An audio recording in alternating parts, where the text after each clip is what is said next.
Update sa Super Typhoon Nando at ang babala ng storm surge sa ilang lugar sa Northern Luzon. Ating tatalakayin kasama si Ginoong Wilfredo Tuazon, Assistant Weather Services Chief mula sa Research Development and Training Division ng DOST Pag-asa. Ginoong Tuazon, magandang tanghali po. Magandang tanghali po sa inyo. Opo. Sir, hingi lang po kami ng update ngayon sa lokasyon ng Super Typhoon Nando at sa inaasahang pagkilos nito sa mga susunod na oras. Magandang salamat.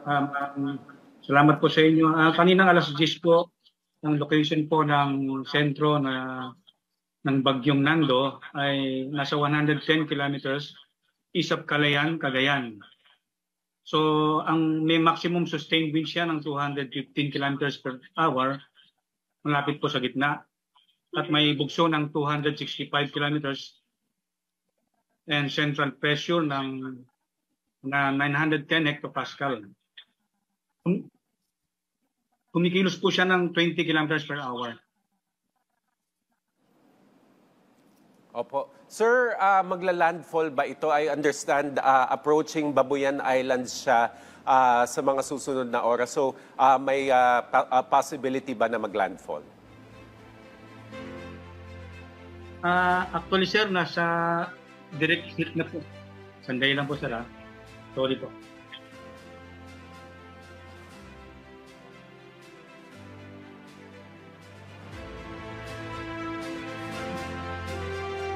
Actually po, sir, na-direct hit na po yung Babuyan Island. Hinihintay lang po. Kino-confirm lang po natin yung pag sinabi pong nag-landfall, kailangan po nasa sentro siya ng mata. So sa ngayon po, pumasok na po yung isla ng Babuyan Island doon sa loob ng mata. Kino-confirm, kailangan hinihintay lang po natin yung announcement ng Pag-asa kung totally nag-landfall na po siya. Ang ibig pong sabihin ng landfall ay kailangan nasa sentro po yung mata niya. So pag may ganun po bang interaction po sa kalupaan, may possibility ba na humina ang o mag-iba yung track nitong si Nando? Sa ngayon po, hindi pa po natin inaasahan yun dahil medyo maliliit pa po yung mga isla na dadaanan niya.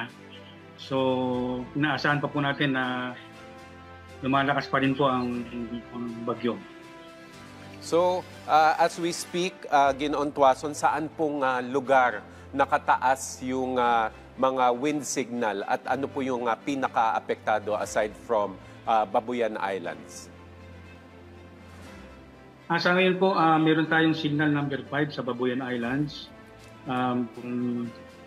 Signal number 4 po sa southern portion ng Batanes, Basco, Mahatao, Ibana, Uyugan, Sabtang, and the northern of mainland Cagayan, Santa Ana, Santa Cruz.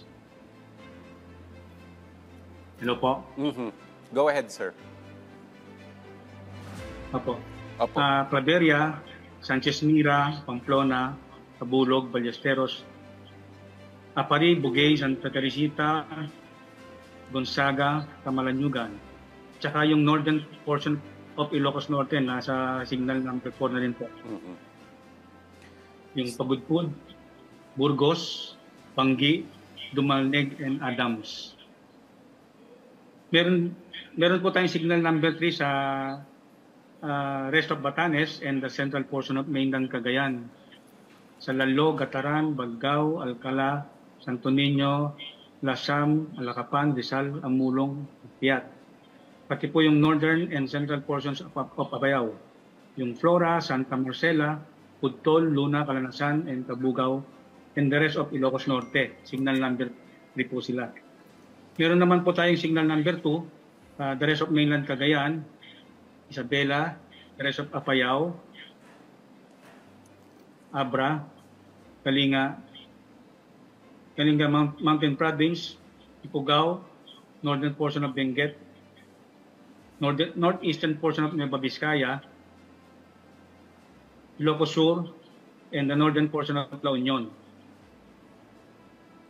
Signal number 1 naman po sa Quirino, the rest of Nueva Vizcaya, the rest of Benguet, the rest of La Union, Pangasinan, Aurora, Nueva Ecija, Bulacan, Tarlac, Pampanga, Zambales, and the northern portion of Quezon, including Polillo Islands. Naglabas din po ng babala ang Pag-asa, sir, ng life-threatening storm surge. So, gaano kataas po itong storm surge kung magkakaroon at saang mga lugar po ang posibleng maapektuhan? Opo, kaugnay po nung nabigay natin na lakas ng hangin, around 600 kilometers from the center. So, meron po tayong tinala na storm surge, mahigit 3 meters sa Batanes, Cagayan, at Ilocos Norte. Meron naman po tayong orange, 2.1 meters to 3 meters sa Cagayan, Ilocos Norte, and Ilocos Sur. Meron din po tayong kinayang storm surge sa bandang Ilocos Sur na 1 to 2 meters. Kapag po sinabi, sir, na 3 meters yung storm surge, ano po yung epekto nito? Gayon din yung mga nabanggit nyo, yung below 3 meters, yung 2.1 to 3 meters, ano po yung epekto nun?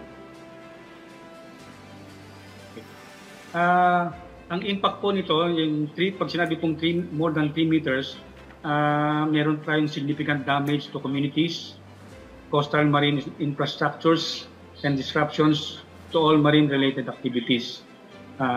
Meron tayong significant erosion to beaches, possible river flooding due to storm surge. So talagang malalakas po yung pag-ihip ng hangin, kasama na rin po yung pagbaba ng pressure. Sa 2 to 3 meters naman po, moderate to significant po ang damage to communities, coastal marine infrastructures, and disruptions to all marine-related activities, significant erosion to beaches, possible river flooding due to storm surge. Sa 1 to 2 meters naman po, merong minimal to moderate damage to communities, coastal marine infrastructures, and disruptions to all marine-related activities. So, sir, sakaling nagkaroon na ng storm surge sa kanilang lugar, pwede na po bang bumalik agad o ano po yung dapat gawin ng mga residente doon sa mga naapektuhang lugar? Opo, habang umiipaw po yung hangin ng bagyo hanggat meron pa po tayong signal, iwasan po tayong maglalabas ng bahay at patuloy po tayo makinig sa update po na binibigay ng ating mga DRF. So kasi po malawak po yung sakop ng bagyo. So ang epekto po nito medyo matagal.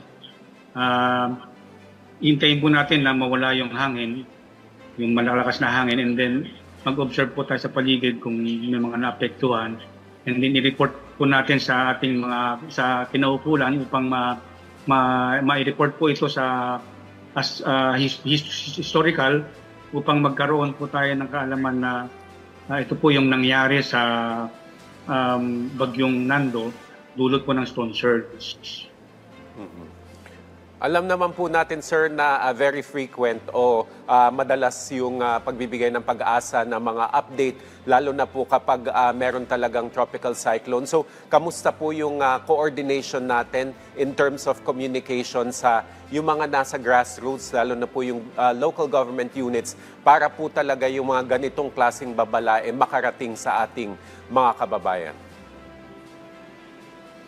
Opo, ang Pag-asa naman po kasama po ng sa IA, ginaganap po sa kapag may ganitong kalamidad, meron po tayong representante sa Office of Civil Defense na nagbibigay ng update regarding sa bagyo at lalong-lalo na sa storm surge. So, pinararating po natin sa kanila through DRR office na kapag mayroong mga ganitong bagyo, lalo ng super typhoon, pinag-iingat po natin sila sa pamamagitan. Pinarating po natin sa DRR, through DRR, kung ano po ang dapat gawin kasi po nakadepende po ito sa topography ng lugar. So mas ang nakakaalam po sa kanila yung DRR ng lokal. So sila po yung may mga background kung saan ano nangyari doon sa previous events ng mga storm surge. So ang Pag-asa po ang nagbibigay ng warning at kung ano yung epekto nito sa karagatan. Napakahalaga talaga ng mga update mula sa Pag-asa at pero mas mahalaga rin siyempre yung unawain at intindihin natin ang mga update na ito at dumulog po o dinggin po yung mga babala mula sa local government units. Maraming salamat po sa inyong oras, Ginoong Wilfredo Tuazon, Assistant Weather Services Chief ng Research, Development and Training Division ng DOST Pag-asa. Salamat, sir. Maraming salamat din po.